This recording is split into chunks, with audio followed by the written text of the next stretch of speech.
Welcome, media. We're joined by Darnell Nurse. Again, if you have questions, please use the raise hand function. We'll start with Jim Matheson, Post Media.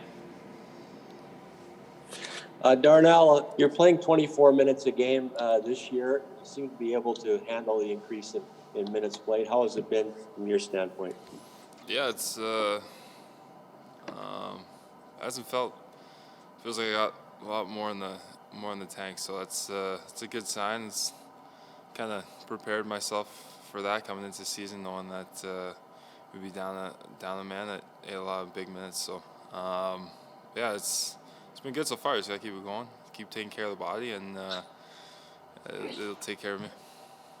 Did you always feel you had this in you that you could play this many minutes in the NHL? Because defensemen do tend, the number one defenseman on teams do tend to play that way, and you have to conserve your energy a little bit when you play that many minutes. Yeah, there's a give and a take. Obviously, you don't want to be running wild. You want to be in good positions and let the game kind of come to you. And at the same time, that in order to be effective, you have to have the energy to make plays and jump in when the opportunity is there. So yeah, this is something I've always been pushing myself to get to, a point I've been pushing myself to get to minute-wise, and this summer probably even more so. So yeah, it feels good. I just feel like I got a lot more still. Derek Van Diest, Post Media. Hey, Darnell, I just want to ask you about playing a team a second time here, especially after you scored 8 goals on them the first time. What are you expecting out of the Senators tonight?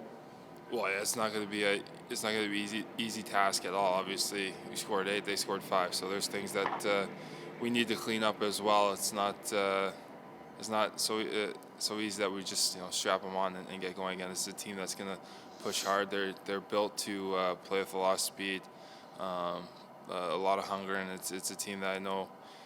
Anyone in this position, when you lose the first one, we've seen it time and time again. You come out so hungry in the second one. So this is a good test for us, and we got to. Obviously, there's some things that we did really good last game that we need to keep doing. And yeah, you did let in 5 the other day. There's some lapses sometimes in the defensive zone coverage. Is that something that you think is getting better though from game to game to game now? Is your defensive zone coverage? Yeah, we're getting better. Our team's been getting better since day one, and there are going to be those moments in the game, but no, for the most part, if we keep things to the outside against every team in our division, I think we give ourselves a good chance each and every night. So yeah, we work on it. There's always tweaks that you have over the course of the season, and there's never been a perfect season. I've never seen one, so it's important for us to maintain that focus in our D zone and keeping everything to the outside, and being hard in front of our net. Rob Chichkowski, Post Media. Hey, Darnell, you've been in a situation similar to Ottawa, where it's a rebuilding team with a lot of really good young parts on it, but you take some lickings along the way. I'm just wondering what the mindset is as a player in that situation. You don't want to be too hard on yourselves when you're losing, because you can see the big picture, you see what you're doing, but at the same time, you don't want to be accepting of defeat because it's a losing culture. How do you walk that line as a player? I think as a player, you don't think of it that way at all. I think any player that plays in this league, every single time you put on your jersey and go out there on the ice, you want to win. There's no when that puck drops, there's no thinking of rebuild or anything like that. When the puck drops, what you want to do is win, and that's why guys are in this position and play in this league, because they're competitors.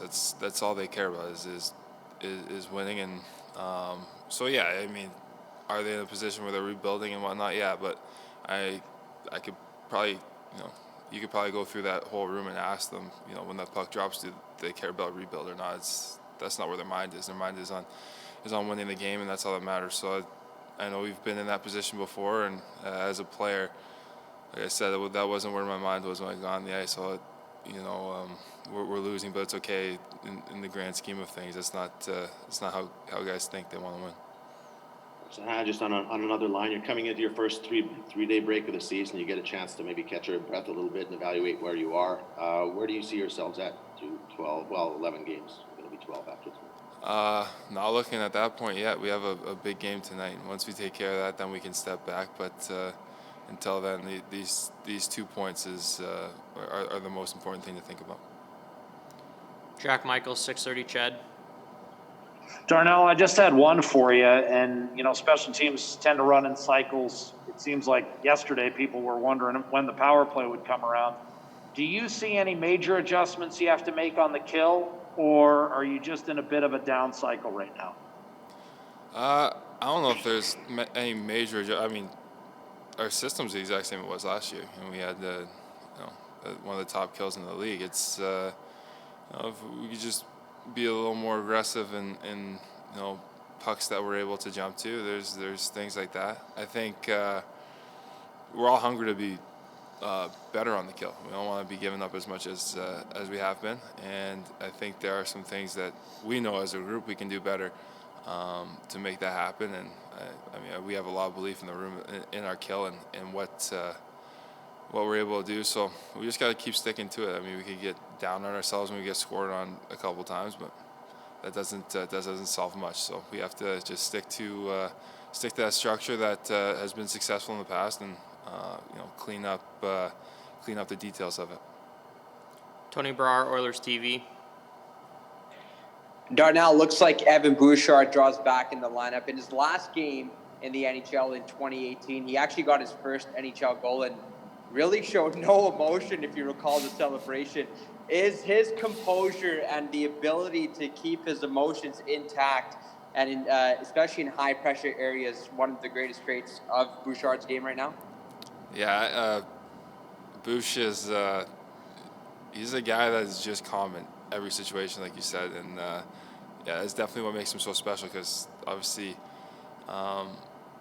he's a guy that can adapt. You can't rattle him, and I think that obviously we're very fortunate to have him in this organization and on this team. I think someone was saying in the room he's got the longest goal streak going for 2 years now. He hasn't. So it's been. It's exciting to see him draw back in because obviously he worked so hard and prepared himself so much for the season. So it's exciting to see him come back in. And like I said, he's a huge part of his team. Last question, Jim Matheson, Post Media. I just want to ask you, Darnell, what's the difference between playing with Eaves and Barry as a partner and Tyson Barry, apart from the fact they both shoot right? Oh, they're both really good D-men. Obviously, I've played with Bearsy a little bit more, Ethan, a little bit more. So we probably know where each other are a little bit more on the ice. Where Tice is a lot of fun to play with. You find him, coming on breakouts or across the blue line in the O zone. You just know he's capable of making some unbelievable plays. So they're both special players, and real lucky to play with both of them.